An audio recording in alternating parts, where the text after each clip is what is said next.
All right. Oh, it is working. Good evening, everyone. I can't believe it's already evening. Thanks so much for being here. I know it's late in the day of what's been a long day, of a long week, of a long COP for most people. So thanks for coming. We really appreciate your attention. My name's Kelly Oskvig. I'm a Senior Program Officer for the Ocean Studies Board at the National Academies of Sciences, Engineering, and Medicine. We are private nonprofit institutions that provide independent and objective analysis and advice to solve complex problems and to inform public policy decisions. We were founded during the U.S. Civil War by Abraham Lincoln, and our first study was to examine uniformity of weights, measures, and coins in relation to domestic and international commerce. A quick sidebar is that one of the committee's recommendations was for the United States to adopt the metric system for weights and measures. Much to the dismay of many, not all advice was taken, but a legacy of providing science-based, neutral, unbiased guidance was set. So let me find the clicker. So fast forward 160 years, we've been doing quite a bit of work over the last decade to develop guidance on climate intervention strategies and decarbonization. A few of those reports are highlighted here on this slide. Sorry, I'm going out of order here. But today we're here to discuss 4 climate intervention approaches that were analyzed in the 2021 National Academies report, a research strategy for ocean-based carbon dioxide removal and sequestration. This report was generously funded by the ClimateWorks Foundation. The QR code to access the report is shown here, and just a note, you can download this report or any of our reports at no cost from nap.edu. So that's really enough background. Let's get started. So the first half of this session will be 4 short presentations, and then we'll have some discussion and Q&A and time to take your all questions as well. So first we have Ken Buesseler. Ken is a senior scientist in marine chemistry and geochemistry at the Woods Hole Oceanographic Institute and part of the authoring committee for the Academy's Ocean CDR report. Ken will be providing some context for why we need to look to the ocean to help with this climate crisis in the first place, and he will also discuss the CDR approach of ocean nutrient fertilization. Ken, the floor is yours.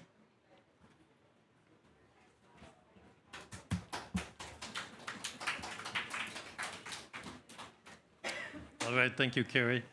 So I've got 3 slides kind of as an introduction, then I'll get right into analyzation, and the speakers after me talk about individual practices for CDR. But basically, we're here looking at this question. We're here at COP because we wonder how the ocean regulates climate. Can we do something? How is it changing? So that's the basic premise for this. One thing I like starting with, and this audience, I'm sure you've seen variations on this, but just want to remind us there's 2 things we have to do on a path forward to reducing human suffering and environmental loss, right? The first thing is that emissions reduction line. We've got to stop putting CO2 into the atmosphere. That's also by far the biggest chunk of this. We're going to remove most of that. The CDR, the blue part below the line, the negative emissions, that's going to be a smaller component, but that's to deal with the residual carbon dioxide we've already emitted. And there'll be some continuous sources. I don't think that line's ever going to go to 0, certainly not in my lifetime. And we really got to make that curve go down fast. The other reason I put that up here is just to get you thinking about gigatons, billions of tons of carbon. We're emitting around 40 billion tons of CO2 in that unit. So in those units, we're going to be trying to think of ways to get rid of another 5 or 10 per year to balance that blue curve. Something I sometimes say is if you want to know how big is a gigaton, a billion tons, think of a train, coal car, and a train is carrying all these coal cars. Each car is 15 meters long, and they carry about 100 tons of carbon equivalent in coal. So that train, if you're pulling that along, how long would that be to be a billion tons? Well, that would circle the equator 4 times. So this is a big number. This is something we're going to have to deal with. That's 1 billion tons. We're trying to deal with 5 to 10 in CDR. So we've got a big problem here. But I think we know ways we might approach that. The other thing is we've got places to put it, and the ocean is one of them. It's a big place. It's an outsized role, and when people talk about the ocean being 2/3 of our planet in terms of the area, if you think of carbon, it's a much more outsized role. This deep ocean circle is the amount of carbon in the ocean interior, 37,000 billion tons, gigatons. That number in the atmosphere is 600 odd, so it's about 50 times more in that interior ocean than in the atmosphere. All of the land plants, all of that active soil exchange, 2,500. So we're 15 to 20 times more there. So if we're looking for places to put more carbon, we have to consider the ocean. We just can't ignore it. We're going to talk now about how you get it in there. Maybe I'll point out, because I haven't yet, but blue carbon, great thing. Coastal carbon, mangroves, salt marshes, seagrasses. They were very productive. They're very effective. They're great places for fisheries, for tourism reasons to restore, but they're a smaller piece of this climate puzzle and dial on our climate. So yes, preserve coastal blue carbon, but if we're looking for big solutions for billions of tons, that's going to be hard to do with that alone. So this Academies report, I was looking for Kelly.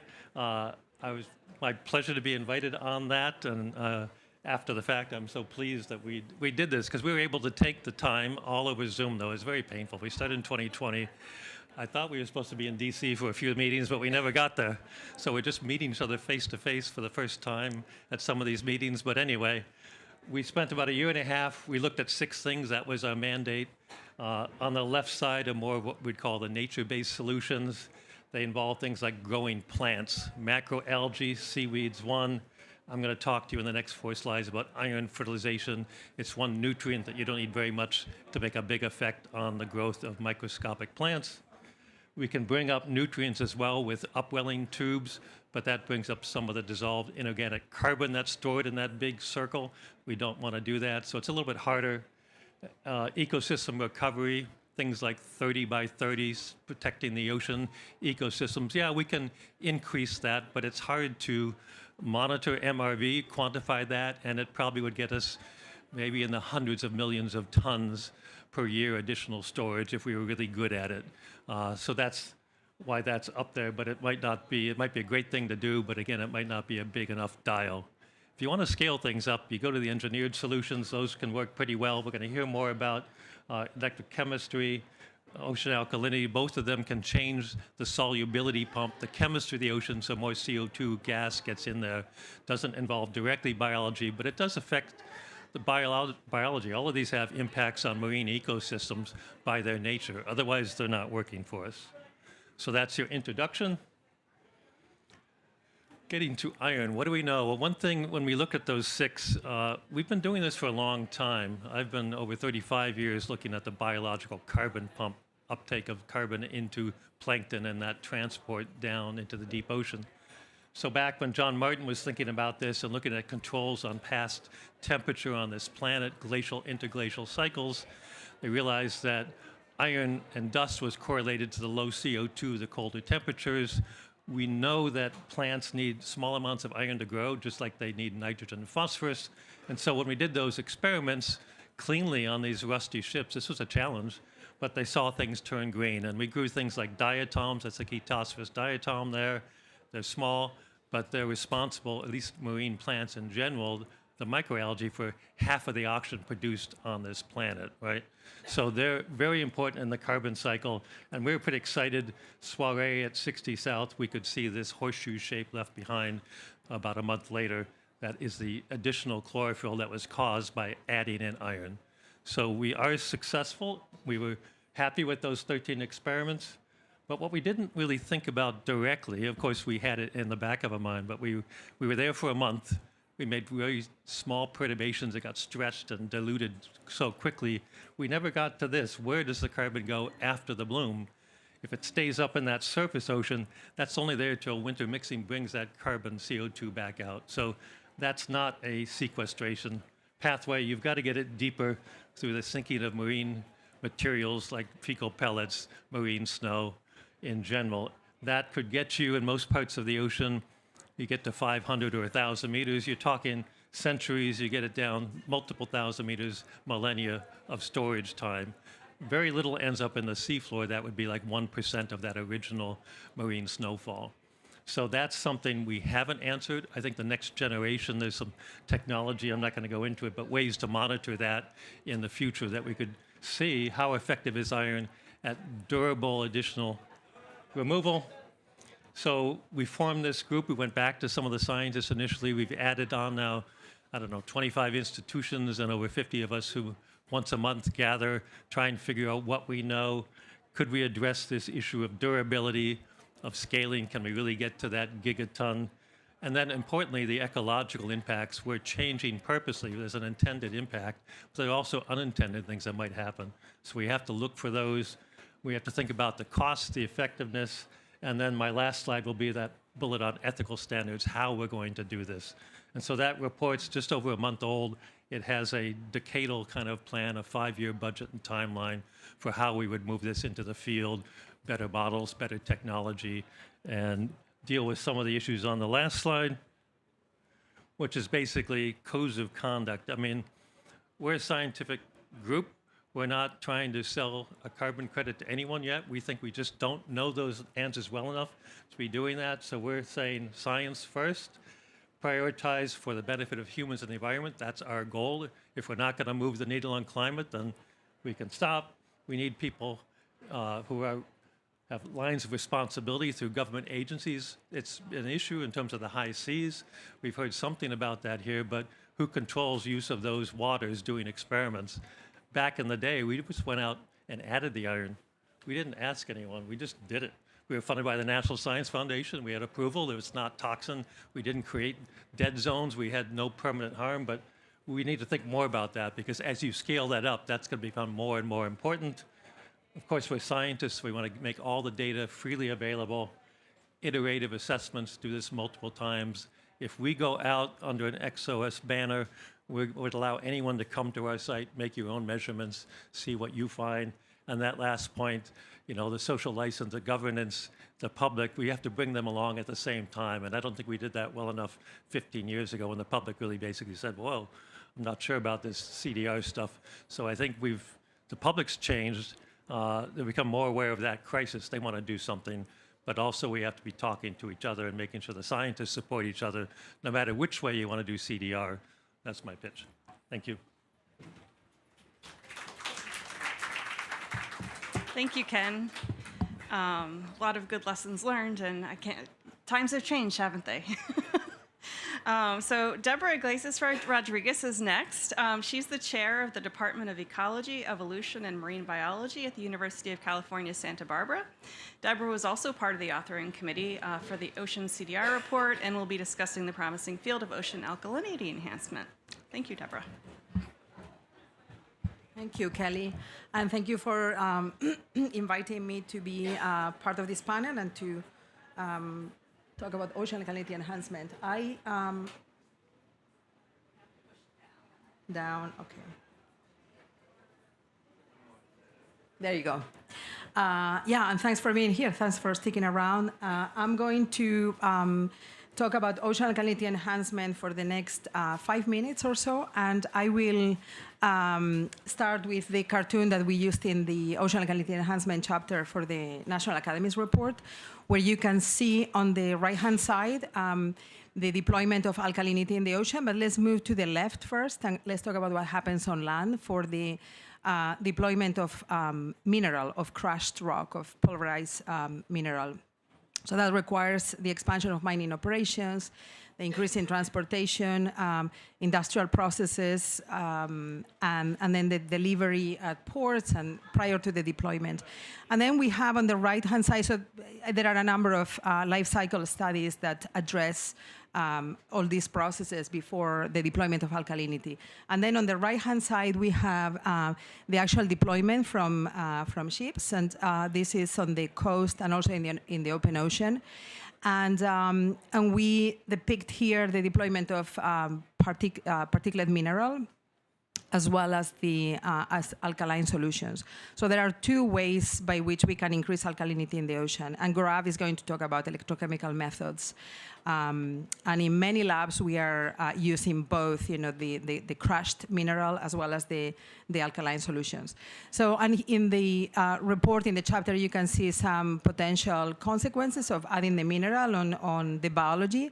So we can see, and also on the physics and on the chemistry. So we can can think about processes like flocculation and aggregation, particle aggregation, as well as the potential ingestion of particles by animals that might mistake these particles for prey, et cetera, et cetera. We also have the issue of secondary precipitation, the formation of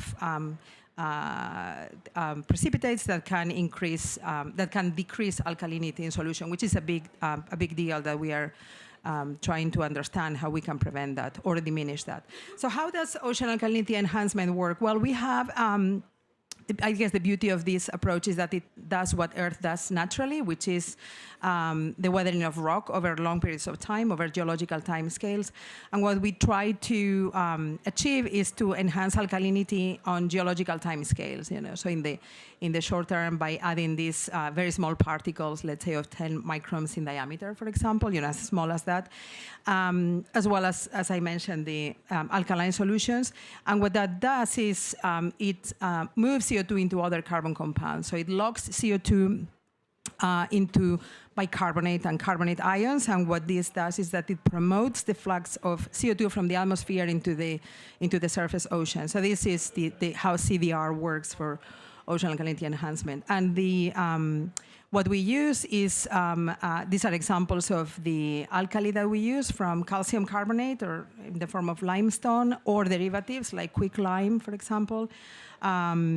And then we have olivine, we have crushed shells, biogenic calcium carbonate, we have mine tailings, etc., magnesium hydroxide, etc.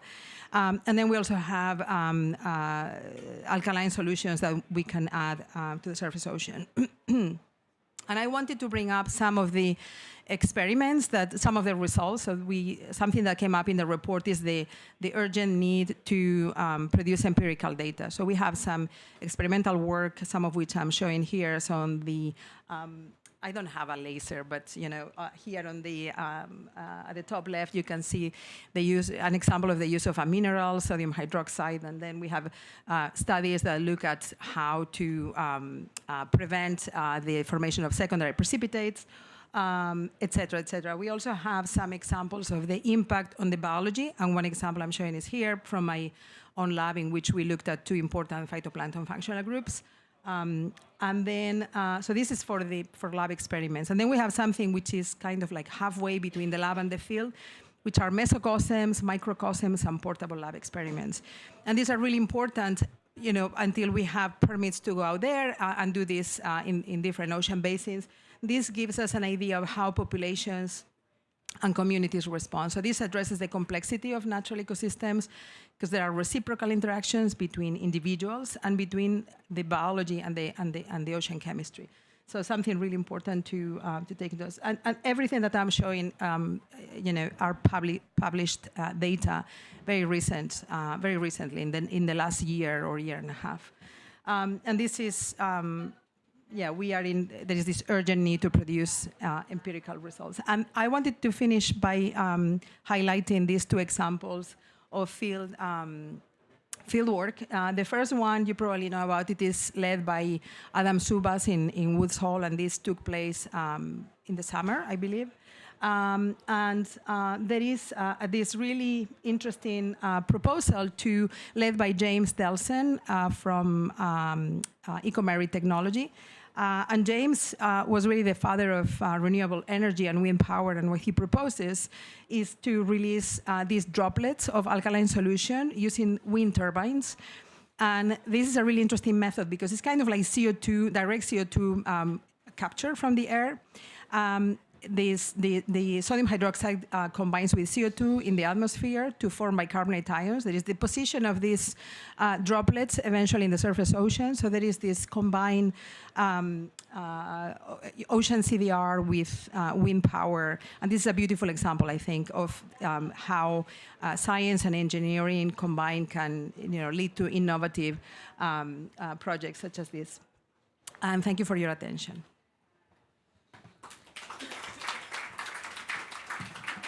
Thank you, Debora. Oops. All right. Next, we have Gaurav Sant. He's a professor and Pritzker Chair of Sustainability at the University of California, Los Angeles. Gaurav was also part of the authoring committee, and like all others here, he wears many hats, one of which you'll hear about next when he discusses the electrochemical approach to ocean CDR. Thank you, Gaurav. Thanks, Kelly. Down is up. Hey, everyone. How's it going?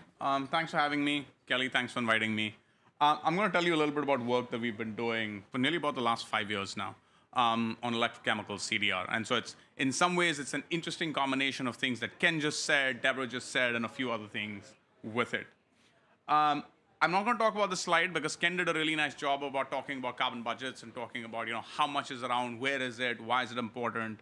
Not going to deal with it. I think the only thing I'll sort of have you take away right now, which is probably the most important thing, one of the reasons that we look to the oceans, beyond the fact that there's huge capacity there, there's 150 times more CO2 per unit volume in water than there is in air, right? So if you just think about this from a thermodynamic perspective, the extraction out of water is actually quite a bit easier. So what are we doing? Aquatic is a company that we spun out based upon the technology that we developed at UCLA over a couple of years. It's an approach that is based on seawater electrolysis. And the reason that we went after electrolysis, broader story, but I think it's important to lay it out. We became really convinced that doing carbon removal for the sake of carbon removal did not have an economic pathway that would work in any realistic period of time. We got interested in electrolysis because we saw a pathway not only to do carbon removal, but simultaneously to produce hydrogen. And the production of hydrogen we think is fundamentally important, not only to the displacement of fossil fuels, but also to create a revenue subsidy that actually allows you to go out and do CDR at scale. Now, the idea is really simple, right? So carbonate chemistry, this is all basically freshman level stuff, nothing to elaborate there. What we really focused on is really trying to transduct this very simple chemistry into an engineered process. The way that we decided to go after it is, I want you to start essentially all the way on the left-hand side of the screen. I'll walk my way to the right. You've got CO2 in the atmosphere, you've got CO2 in the oceans. It's speciated in the oceans as bicarbonate, carbonate, obviously bicarbonate dominant as a function of the pH. We take ocean water into an electrolyzer within an engineered plant. So there's a plant that sits on the coast. You run a current through water. While you're doing that, you're providing electrochemical forcing. You essentially change the pH of the seawater to induce two things, right? So you've got a separated compartment. You've got an anode and a cathode. At the cathode, you induce alkalinity. It allows you to produce calcium carbonate using calcium in seawater and dissolved inorganic carbon in seawater. And you produce magnesium hydroxide, right? At the anode, you end up producing acidity and oxygen. The hydrogen that you produce all comes out of the cathode. Net, if you start to think about what all of this means, it basically means if you take a 1 megawatt year equivalent of electricity, you can do somewhere on the vicinity of about 4,000 tons of carbon removal a year. Pretty efficient. Why? Because you're taking carbon dioxide out of the atmosphere. Now, the reason I said that this is sort of an interesting combination of some of the things that you've already heard is basically the calcium carbonate allows a way to lock in CO2. The magnesium hydroxide gives you alkalinity that allows you to make the solution more caustic, allows you to draw down CO2 from the atmosphere, really important. All of the acid that you produce at the anode, you end up dissolving rock into it because that's how you neutralize the acid prior to discharge. So the way that the process works is effectively from the point that you take in seawater to the point that you discharge seawater, all of the macroscopic chemical variables associated with seawater remain unchanged. pH, alkalinity, PCO2, everything essentially remains fixed. Why? Because you're trying to ensure from entry to exit, nothing changes in the context of the system itself. The way you should really think about this is really in sort of two parts. You have seawater that comes in. There's a lot of numbers here because they essentially lay out the mass balances that are associated with all of this. But essentially, two things happen. As seawater goes into the electrolyzer, you produce calcium carbonate and magnesium hydroxide. In the next step, you take your magnesium hydroxide, you essentially run it into a carbonator. In the carbonator, you have alkalinity. The alkalinity pulls down CO2 from the atmosphere. So you take out CO2 directly from the atmosphere, stabilize it into the solution, and that's what you end up discharging. So what all of this means is that you end up stabilizing CO2 in two ways, in the form of calcium carbonate and in the form of bicarbonate ions. It's really important to think about why we're doing this, because effectively the bicarbonate stabilization is much more mole efficient in terms of how much CO2 you can take out, right? So there's about a 1.7 multiple on how much CO2 you can lock per unit of hydroxyl as bicarbonate versus doing it in, for example, calcium carbonate, which is a 1-to-1 mole basis. Where do you end up? You end up taking out about 4.6 grams of CO2 per kilogram of water processed. It's quite good. What it means is processing water allows you to take out CO2. Where are we with all of this? We went out and we built 2 pilot plants. We built one plant in Los Angeles. We built another pilot plant in Singapore. These plants are meaningfully large. So flex capacity is about 300 kilograms a day. Steady state capacity about 100 kilograms a day. We've been running them for about a year now. They essentially flow electrolyzers. And one of the things that makes the approach really quite interesting is the way that we developed it is we prevent the oxidation of chlorine during electrolysis. So what that means is in spite of doing electrolysis, you don't produce any chlorine. You're essentially producing only hydrogen and oxygen. Important for 2 reasons, because it opens up the pathway to seawater electrolysis, direct seawater electrolysis. What we're doing next is actually quite exciting. We're building this plant in Singapore. So this is a sub-commercial demonstration, but that's really built around commercial scale units. This demonstration will do about 5,000 tons of removal per year. So it's a meaningfully large demonstration. And the idea for this is to really be able to understand the process in very gory technological detail of why it works, why it may not work, what is needed to make it work. Because fundamentally, one of the things that we've come to the conclusion about is we have to de-risk and demonstrate technology and show the ability to achieve scale. And the ability to achieve scale is fundamentally important to really being able to figure out, is this an arrow in my quiver? Can I really use this to be able to affect a climate mitigation outcome? With that said, I think I'm at the end of my slides. I want to talk about this for a second. So as opposed to everything that Debora and Ken said right now, the reason that we designed the process the way that we did, we wanted closed system MRV. Any measurement out in the open ocean, very, very hard. And we were really concerned that if we aren't able to take on measurements at really high levels of certainty, it affects how the market perceives them. It affects how the market prices them. And of course, in due course, as tools develop, these issues around measurement will all go away. But to start out, we really wanted a closed system MRV approach where all of your carbon removal happens within an engineered plant. And so we spent a lot of time thinking about a process that allows us to be a closed system. It's important to reflect on cost for a second. I think I'm out of time. The reason that we spend time thinking about this approach, and we spend time being really sort of our own worst enemies, the question that we tried to ask, and we did a lot of work asking people all around the world, what do we think people would be willing to pay for atmospheric CO2 removal? This isn't a dedicated focus group. I didn't go out and sample 20,000 individuals. But in the people that we did sample, the number seems to be somewhere between $70 a ton up to about $110 a ton. So the question we started to ask ourselves is there a pathway that you could take on technologically that helps you land there? I'll tell you the answer is yes. I'll tell you that the hydrogen is fundamentally important to it.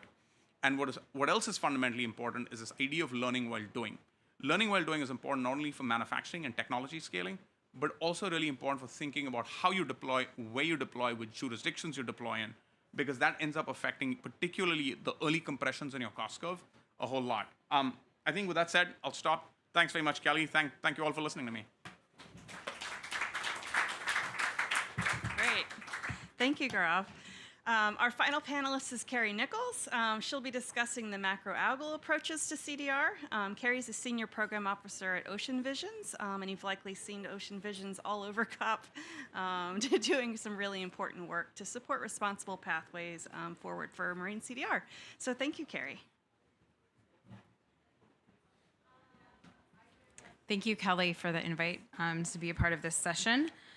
So I'm going to cover the macroalgal pathways for MCDR. And before I joined Ocean Vision, so my background is I'm an oceanographer and an ecologist, and I actually used to work on kelp forests, and I did a lot of work trying to understand if kelp forests could mitigate ocean acidification in situ.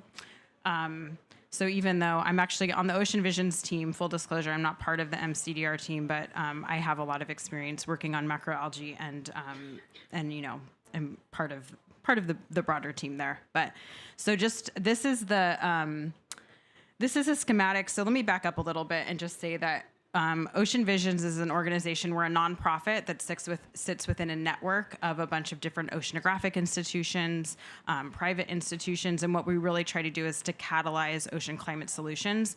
And a big part of what we do is to identify research priorities and knowledge gaps that are needed to do the research into these ocean climate solutions. And so part of what we did was we created these different roadmaps about the different ocean-based carbon dioxide removal pathways.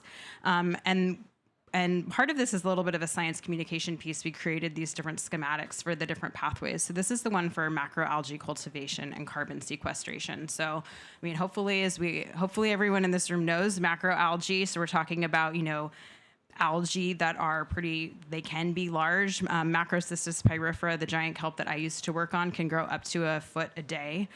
So very, very productive potential here.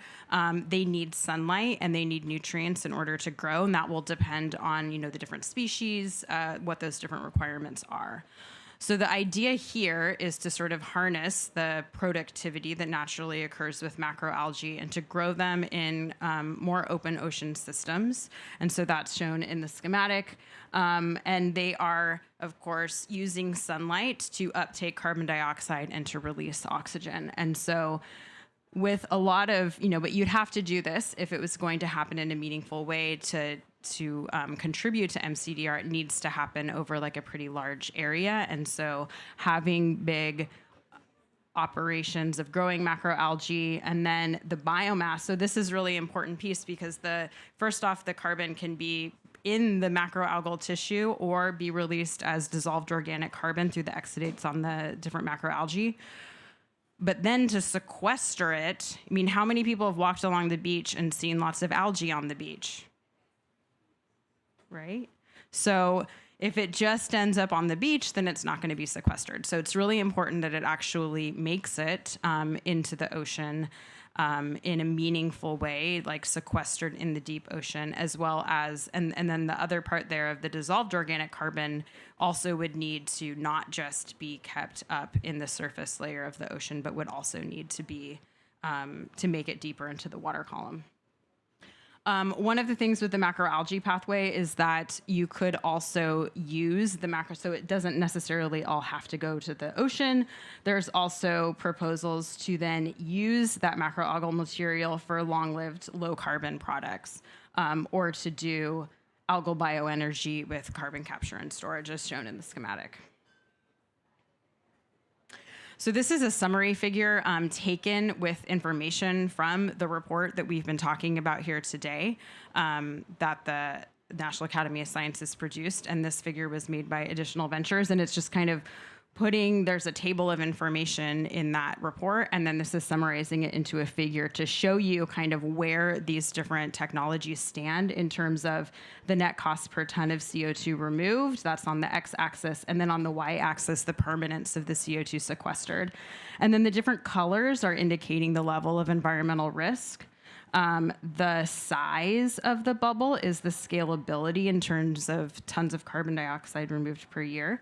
And then whether the circle is dashed or if it is a solid line or a darker solid line is about the confidence level of the efficacy. So here you can see where, from this NASEM report, where seaweed cultivation stands up against the rest of them. So medium expensive, I guess, and the permanence is, maybe better than artificial upwelling and downwelling, which we didn't talk about, and then comparing that to ocean nutrient fertilization and ecosystem recovery. So Ocean Visions convened a group with the Monterey Bay Aquarium Research Institute to produce this report, which I would say is somewhat similar to what Ken spoke about a research framework. So he spoke about the research framework for ocean iron fertilization. So this is really about the critical questions that would absolutely need to be answered for sinking macroalgae for carbon dioxide removal. So it highlights some really basic science questions that we need to know. And this is really important for thinking about the environmental impact. So one of the problems with the macroalgae is that, you're going to have this biomass at the surface that's going to cause shading. There's going to be uptake of nutrients, which might uptake nutrients that otherwise would be used by other players in the system. And then, of course, what is the impact of the export of the macroalgae down into the deep ocean is a very open question. And honestly, we don't even know in natural systems the fate of most macroalgae. So there's some papers that have come out, but there's a lot to be learned, and as well as thinking about the microbial processes that are happening at the bottom of the ocean. And so this report really gets into some of the meat of those really important questions that would need to be asked.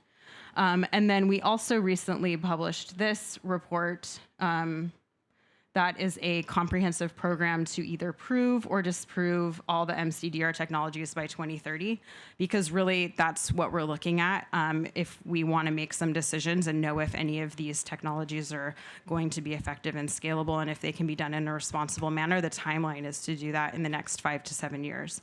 So in that, what we call the high-level roadmap, it is trying to identify the actionable information to answer this question of, are any of these technologies deployable at climate relevant scales? So that rests on 3 pillars: science, technology, and then policy. And really importantly, all of these pathways need to be proceeding in parallel. It's not a hierarchy here. Like, there's really, really important questions that need to happen and be addressed in a really quick manner.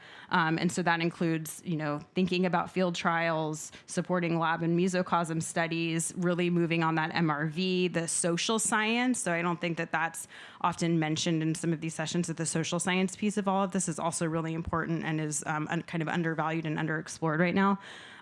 How do we optimize technology? What can we learn from other fields and other industries? And then, within the policy, increasing the salience politically and socially, and then creating some supportive regulatory frameworks. And so, how much will it cost to do this? The report that we were talking about today estimated it at $1.4 billion. A more recent report suggested that it would cost about $12 billion. Again, this is to look across all of the program, like all of the different MCDR technologies, and to really do the science to understand if these are viable pathways forward. And so that's it's going to take a massive effort. But, we have great scientists looking into all of these questions and pathways. And so it's an exciting time to be thinking about this. And there's the links to all the roadmaps. Thank you very much.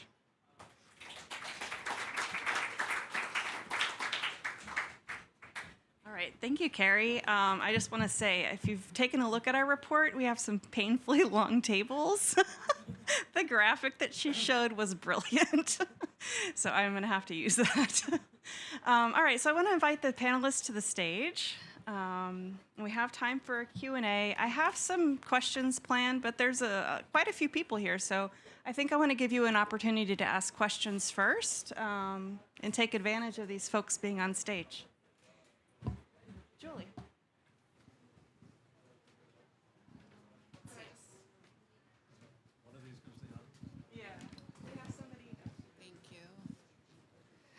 Yeah, so now that thank you all for those presentations. So the report came out about 2 years ago.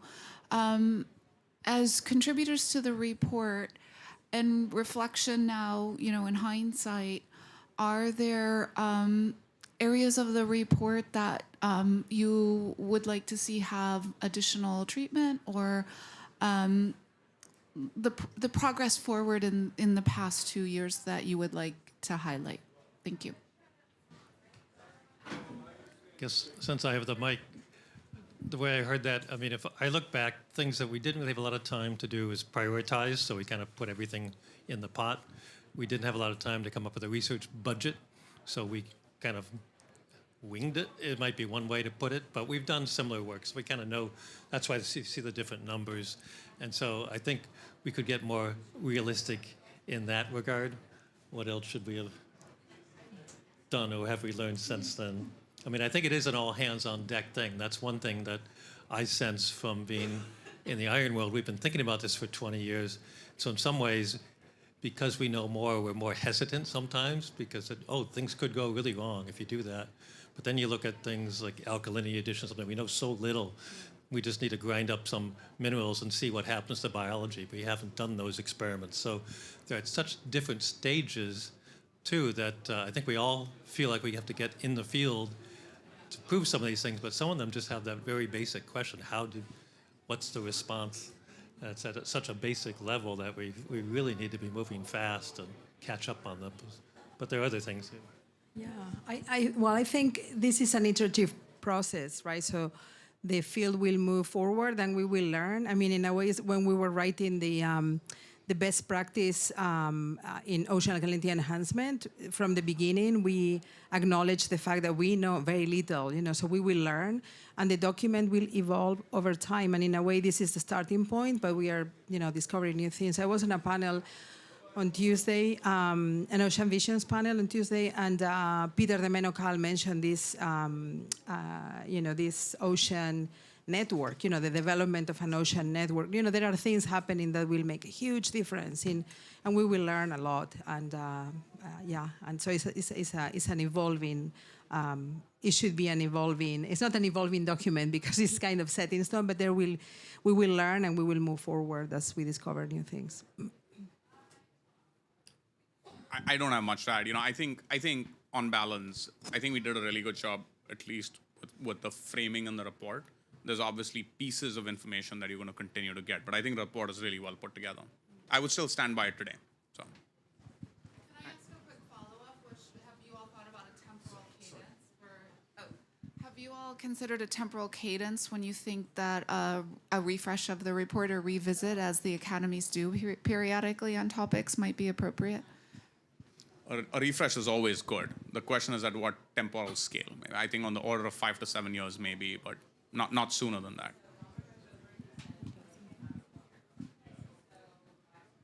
Yeah, I think it's a great idea to keep it going. It's not live because it's a peer-reviewed document, but we have several different questions. Anybody know who was next? Lisa. Hi, I wanted to ask, in most of the diagrams and schematic, well, all of them that you have shown, the seafloor is depicted as a straight line, colored brown or gray, with no features, but that's actually not what's there. So there's a whole wealth and diversity of ecosystems and animals and so on. And the report really doesn't say anything about the consequences in any detail for the ecosystems that are receiving the carbon from most of these technologies. So I was going to ask your impressions about why is the seafloor always just depicted as a featureless flat line? And is there something that could be done to follow up to look at what those consequences are? You want to address that? Well, the line is just an artifact of the cartoon. But I can say that I have had some other conversations with folks, and that could be, certainly a follow-up issue that we take on. You're right. We looked at the environmental consequences, or what we don't know about the environmental consequences in the water column, but we didn't touch the consequences that would happen if you do export all that carbon below. Do you all want to comment on that? I'll provide one sort of follow-on comment. So this is my personal view on this, but I see that report as really sort of laying out a series of options of what may work. It doesn't really lay out the consequences of if something works, what happens next. So I think I really see it as a treatment of what are the possibilities, and if these possibilities work, then as a second-order effect, you think about what the implications might be. So I agree with you as an ecologist that the deep sea is not represented well in these schematics, but so I think thinking about that is something that should be flagged.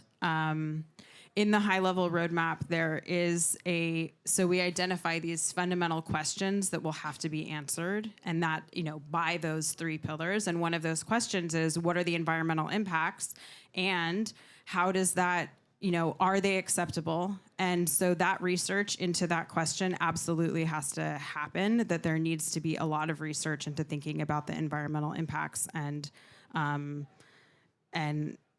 really also weighing it against the cost of no action. So that's, I think, another important thing to consider is, as business as usual continues and we're not removing carbon dioxide removal, what is that going to do to ecosystems? And Ken and I were actually just talking earlier about, something that I get really worried about as an oceanographer is thinking about in the decades to come as climate change strengthens and worsens and there's increased stratification and even further, decreased mixing, although, there will be increased mixing in some areas of the ocean, but just thinking about strengthening stratification that there's going to be this, intense layering of the ocean, and it's just going to make any of these things even more difficult to even do research into, to think about.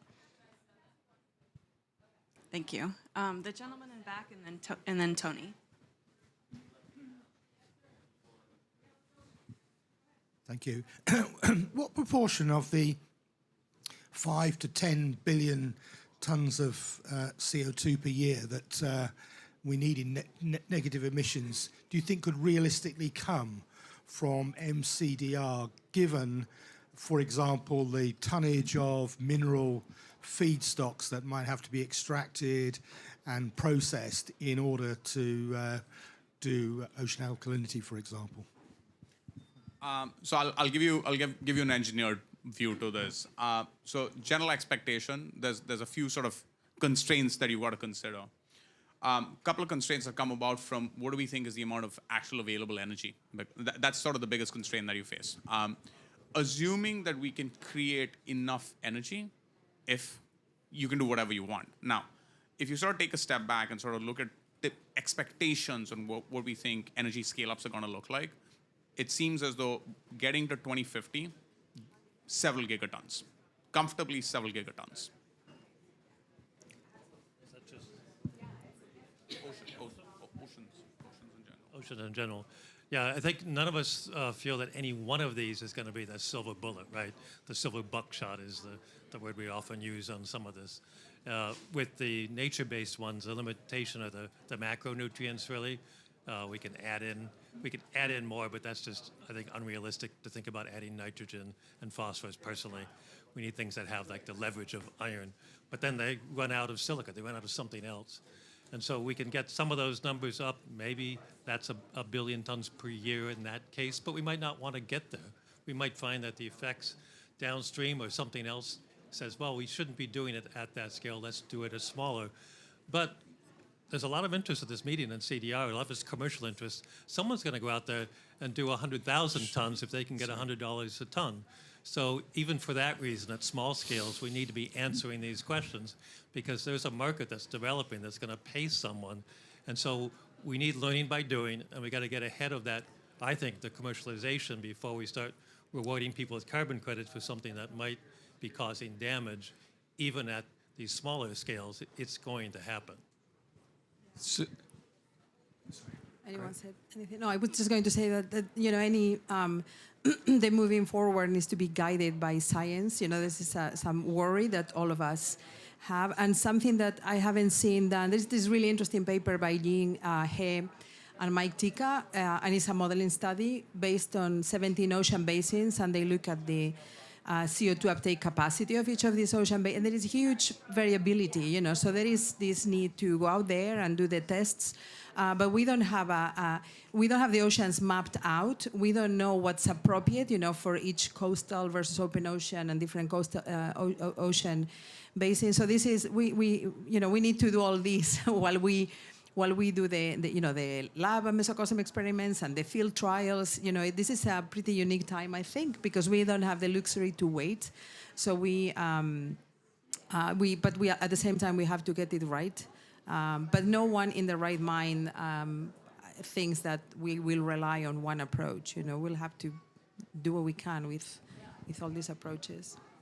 So actually, Ken's comment leads into my question. So, I like this idea of having some reasonable expectation about what might be, and then I'll keep it open to the market to find it, but at least not have it Wild West out there with regard to what's reasonable, at least as a starter. You can change it, but it would be very nice to say, okay, let's not think that everybody's going to do everything, and so that's one thing. And that leads to my question, which is, love the roadmaps, love the sense of urgency, all hands on deck.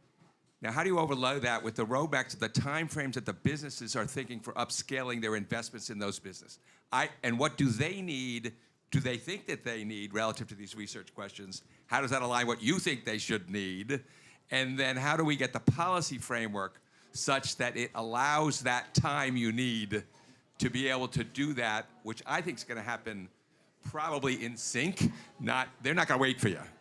That's what I'm saying. So how do we align the roadmaps that you're setting out with some priorities so that we can have the policy constraints, I'm a lawyer, to think about how we move in this with all hands on deck on the science part, which we in this room agree with, but if it's not aligned in some way with what they think they need and what the regulators think they're going to need to approve something, then you're going to be running catch up the whole time.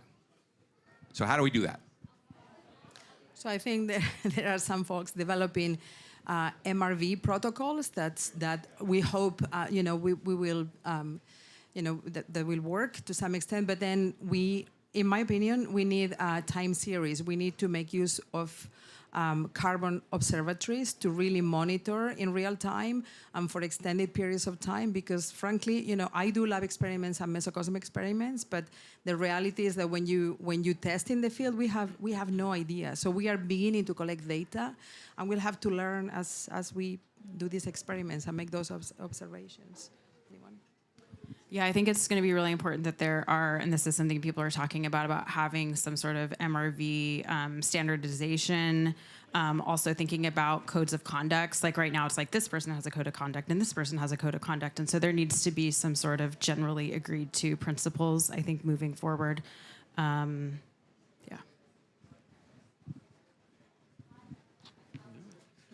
I think you mentioned policy. I think right now, both the research and the commercial groups we need policies that would allow the field work.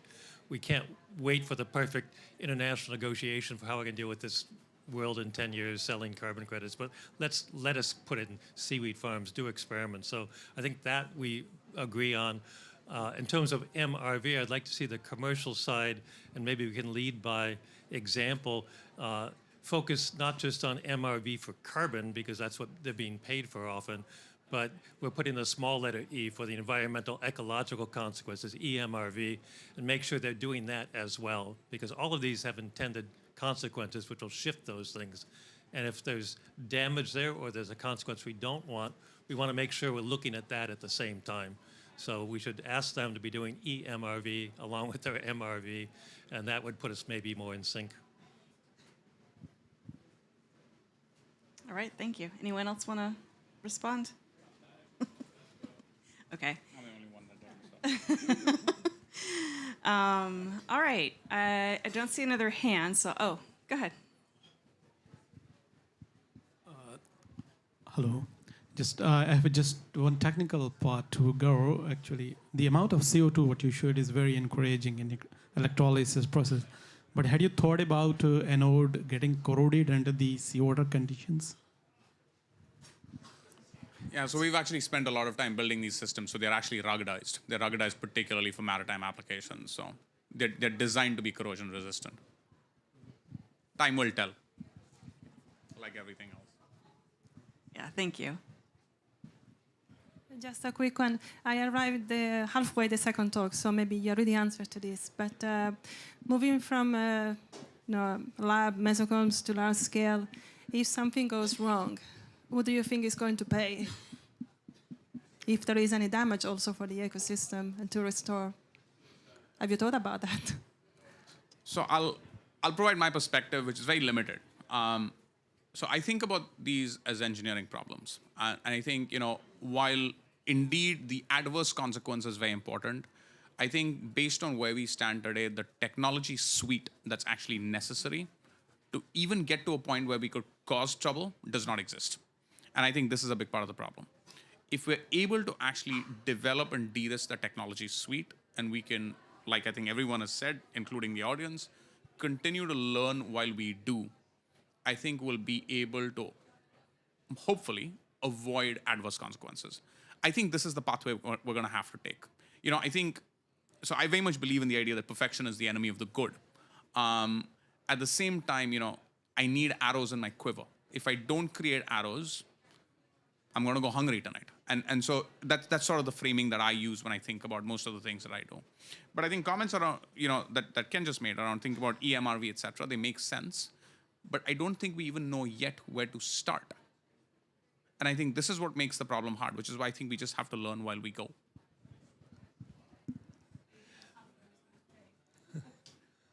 I don't have much money in my pocket, but I'll offer it to you. I was just going to add to that learning by doing. When we've done 13 relatively, I still think of them as small experiments. And when you're doing these perturbations, they go away in a year if you're adding in nutrients. If you're growing seaweed, you could stop. Basically, if you electrochemical, they turn off the power. So we're not doing a permanent harm. We're not introducing new species in any of these cases. Some people want to do genetic engineered. Okay, that's something else. Maybe that's a solution. But I think from what you're hearing here, most of these things are done on scales that are reversible when you stop.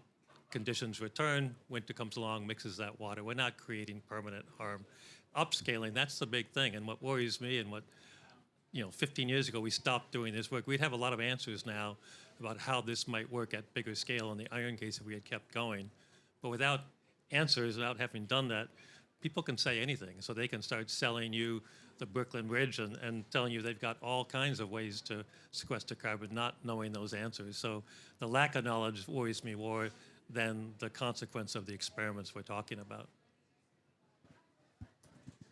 Yeah, and as I was mentioning earlier, I don't think anyone is thinking of relying on one single approach, which could be a massive, experiment on a planetary scale, and that could have devastating consequences. But and again, anything that goes forward in terms of deployment of technology has to be guided by science. And I think the focus should be on how do we get there, how to achieve that. And it worries me, it worries me that the private sector can take off with little input from us.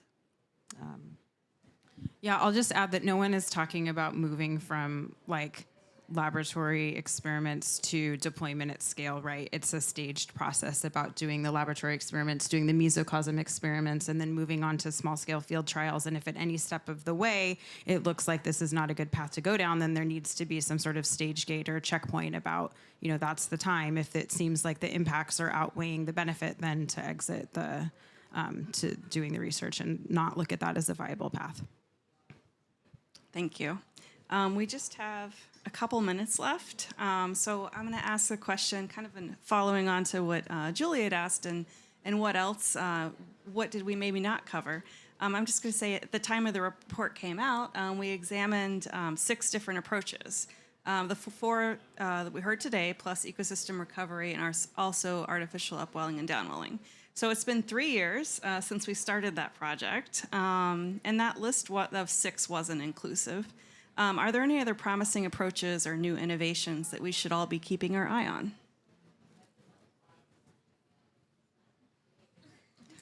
Well, I might be biased here because I am excited about that, but there is what I presented, the combination of wind power and ocean CDR could be really exciting from a technological point of view, and if it remains, I'm going to be involved in that project, hopefully, and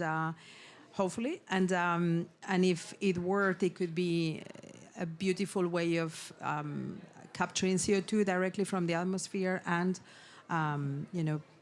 combined with ocean CDR. So I'm very excited about that. I think on the nutrient addition side, there's been some really interesting work coming out mostly out of China about adding aluminum and the effects that might have, both on keeping these particles more refractory as they sink. There's less carbon loss and more efficient transport. So they want us to add aluminum and iron. People are studying the addition of clays, more like a flocculant process. How can we get more carbon down deeper? So there are variations on a theme. And then combinations, I think upwelling tubes and macroalgae are talked about a lot. How do you get enough nutrient for, say, large-scale seaweed? So sometimes it's just the combination, sort of the example we just heard.